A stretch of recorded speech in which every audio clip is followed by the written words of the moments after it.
So, welcome to Authors Radio, amplifying voices inspiring the world. I'm your host, Alba Mireles, and I'm absolutely delighted to welcome today's guest, Fred Caribben, the author of the book titled The Paladin Chronicles, The Paladin and the Princess. We're here to celebrate your creativity and explore the world you crafted in this book. Frederick, thank you so much for joining us. I'm glad to be here today. Looking forward to reading just my book. Yeah, and can you share a little bit about who is Frederick Caribben, like a little bit about your background? I'm from Las Vegas, Nevada. I'm a cook for a living. And I've always wanted to write a book. And me and my wife decided to sit down one night and start doing it together. Yeah, and it's not every day that we get into talk to a writing duo. Can you share a little bit about how you do, these Paladin Chronicles together? Um, well, Me and my wife, we both play Dungeons and Dragons, so we drew a lot on that. That's how kind of we came up with the story. And we just we use stuff from our own life together. Been together since we were kids, so we've been through a lot. So we drew upon a lot of that for inspiration, things that have happened to us over time, and we just let it come out and went from there. And what's the process of writing? Do you take turns writing chapters or work side by side? We work side by side. Sometimes one of us will, write a chapter, and then we'll go back over it together, and then if we decide what we keep. But once one of us gets an idea down, it's probably going to try to fit it in somewhere or work it out so it fits. Yeah, and fantasy is a vast genre. What inspired you to set this story in the world of tennis? Um, well, Originally, the world the book is set in, I came up with it for a game of D&D originally, and we just modified it from there and used ideas we had in the past for the when we first started writing and coming up with the story, and eventually it all started to come together somewhere along the line. And it's just writing fantasy has always been a dream of mine, and with my wife by my side, I got to do it. And I wish she could have been here today, but she's with our son. One of us had to take him. Yeah, and the heart of this book seems to be like, a classic quest. A youth knight, a princess, and this looming war. Can you walk us through the central plot of the paladin and the princess? All right. The central plot is this young knight. He's just become a knight. Is returning from a war. That's where he earned his knighthood, and he's known the princess his entire life. They're reuniting after being apart for several years, and as just as they're reuniting, another war breaks out. But this one is worse than the last one. Is the invading army has a dragon at their disposal, which is allowing them to kind of steamroll their way. And they set out on a young knight and the princess, Azule and Bayleigh. They set out on a quest to find a sword and find a sword of Valende, an ancient dragon slayer, and claim the power of the Paladins so they could fight the dragon and those who were commanding it. There's a bit of a mystery that comes up in the story relating to the young knight and who his actual parents were and the secrets surrounding that. So there's a bit of an intrigue and mystery to it. Yeah, and Azule Amakus, Whole. The Azule is a compelling character. How would you describe his strengths, flaws, and evolution through this book? Um, well, he's a young man. He's trying to accept his place in the world. That sometimes he's got to put his personal wants and desires aside to do what needs to be done for others. Just something been a philosophy he was raised with, that you put others before yourself, which is the main theme of the book. That you know, caring and helping those who need it, protecting those who can't protect themselves is the main theme of the book. So, and I tried to make Azul embody that, but also show that, dude, human nature, it's going to be conflict with, the wants, your own wants and desires and all that. And Bailey's kind of naive about certain things. She's never gone off to fight anyone. And so you see Azul kind of trying to help guide her and help her in some of the same lessons he did. And many authors draw inspiration from real life. Like, are there any personal experiences or observations that influence the creation of this chronicle of the print? This chronicle, um, Um, Paladin Chronicles. well, let's say what my dad always tried to teach me to never, never put myself first when there's others dependent on me and things like that, and always try to do what right. So I tried to draw on, my upbringing, and so did my wife. We had very similar upbringing, and she was a nurse for over 10 years. So she's a very caring and kind person, which is something that we tried to put into the character of Bailey, that kindness, generosity, which is something I also believe in, and we drew on our what we know.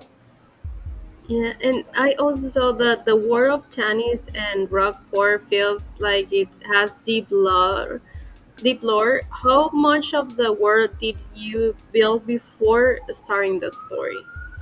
Um, well, actually, so since I drew upon what I from Dungeons and Dragons and other fantasy things, when settings, when I was building my own, building this world, and I tried to make it as deep, involved, and make it have a rich history, and show that it's a living, breathing world just like ours. There's people, and they're trying to, everyone's trying to get by and do what they think is right, and but at the same time, I tried to show that in this world there is physical good and evil. These are not just, metaphors for things. There, in their world, evil is considered a tangible thing. You can feel its presence in the world. There is loom a looming darkness on the edge of the light kind of feel. And I wanted to reflect that in the people in the world. That the people there's people who want to do good, and there's people who actually want to do evil and bad. So Yeah, because I saw and I that just beyond the battles and quests, what are some deeper themes readers might discover within this fantasy journey? um besides the battles and um I would say it's a story of morality, always trying to do what's right. And I know a lot of people draw inspiration and hope from the fantasy genre. It's a main thing in fantasy is hope. And I hope that somebody reads it and it inspires them to be a good person. Yeah, That's something I hope they find in their person to be do better and be good, be a good person, and give others a chance and treat them fairly. yeah, and also family seems to play a major role, especially with twins and mysterious parentage. What was that a deliberate threat from the beginning? Yes. Um. Well, my wife has a twin brother, so that's another thing we drew on from reality. She really helped me work. Well, she really worked in that dynamic and helped me do it when I was writing parts for them where they interacted to try to help with that because I wasn't sure exactly how well I would handle that part. I have siblings, but none of us are twins, so we drew upon that, and we are very family oriented. Like I said, right now my wife's with our son, at home with our son, and I just it's something that I believe in family, and it's family. When you have a good family, things are always better in the world for you. And also, writing Mm. as a co-author, especially as a family member, partners, brings its own dynamic. Like, were there any surprise or challenge along the way? Um, a little. Uh, I got writer's block for about 3 months, and my wife didn't want to write without me, and she had all these ideas, and Yeah, she's it like, I made. sometimes it's hard, She right? filled up a little notebook. She filled up a little notebook with ideas and everything because she didn't want to try to write that much without me. So when we sat down and went through it, and I think I think most of it actually was winding up in the second book, which we've already started writing, the follow up. And also, So yeah. I was going to ask, what do you hope readers feel or think about when they finish this book? Um. Well, I hope they think it was at least a decent book, and they and I hope they want answers to the questions it raised and want to find out what happens to the characters. And I hope they get invested, as they feel invested in the story, like it wasn't a one and done thing. And There's plenty more to come. yeah, and also, for readers new to fantasy, how accessible, how easy is this book to read? It's a good entry point. I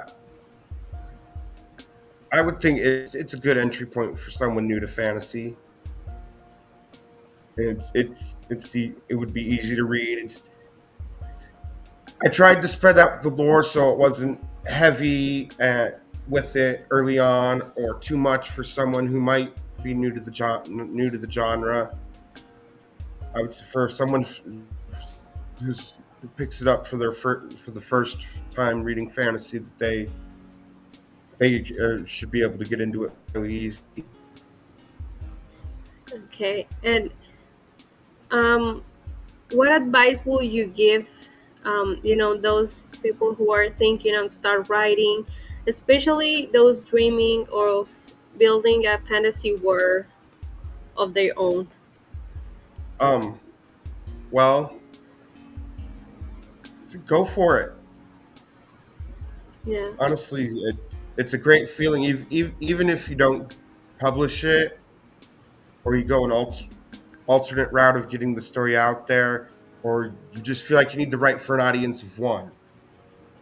Do it. It's a great feeling to see your words come alive on the paper or on however you choose to write. And honestly, I think everyone has a story to tell. Just not everybody is willing to take the steps to tell it, or feels like they want to tell it. But I think everybody does have some story they're capable of telling.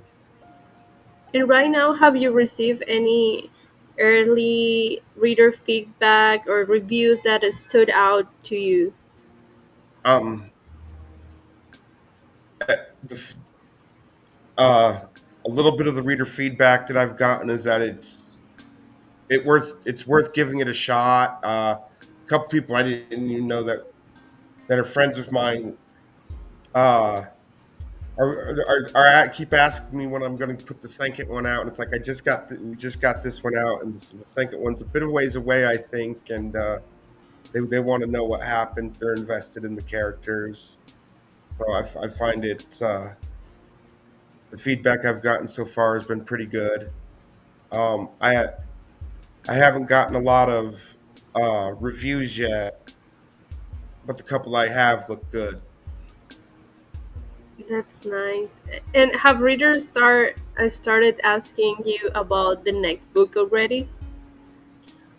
Just a couple of people I know personally. They want to know what happens, but uh, so far, no, I haven't been reached out by other readers yet. Not reached out to by other readers yet. But And are I'm you working? hoping. Yeah, because I was going to ask, are you working on any new projects or some like new this part two probably? Um, well, I don't know how long the series is going to be. How long till I get to the end? Till me and my wife get to the end. But we are working on the second one and possibly a third, maybe more. We want to see how it goes. Okay, and where the listeners can connect with you or find your books? Can you tell us a little bit of where they Um, can buy your book? well, I'm available on Barnes and Noble's website, Amazon, Books a Million. Um, I don't have the full list here. There's quite a few. I was I was featured in Explore Authors magazine on their website. You can find a full list of retailers if you search by book by the title, of course, or the author. They have the full list. It's available in paperback and ebook. Okay, and there's anything else that you want to say to our listeners or to end this podcast? Uh, I want to I want to say thank you for giving me a chance to talk about my book, and I hope someone heard this interview today and is either inspired to buy my book or inspired to write their own story. Either way, that would make me happy. Yeah, and um, no, for us it's a pleasure to have you, Frederick. It's really an honor to have you here, and that you can share this book and also the process that it's not easy. You mentioned it's not easy to write, and also right now that you're writing with your wife, so this is a process. And as you say, also please give it a try if you're thinking to start writing.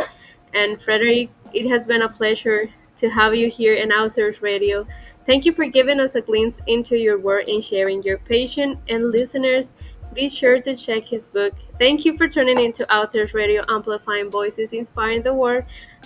Enjoy me next time for another inspiring conversation. In the meantime, happy listening.